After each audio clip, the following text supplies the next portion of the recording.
a long time ago in the 1960s, there was a lot of troubles going on over civil rights, particularly in the southern states of America. And we would hear about this in England, and from the news and in the media and stuff.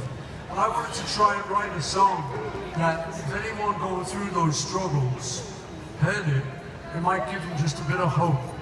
So that's this next song.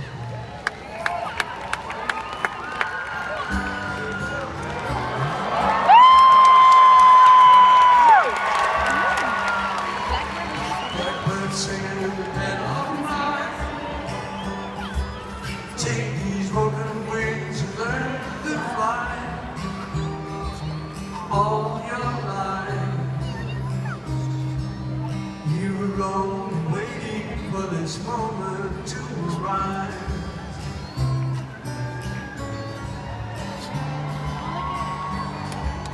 Blackbird singing in the dead of night.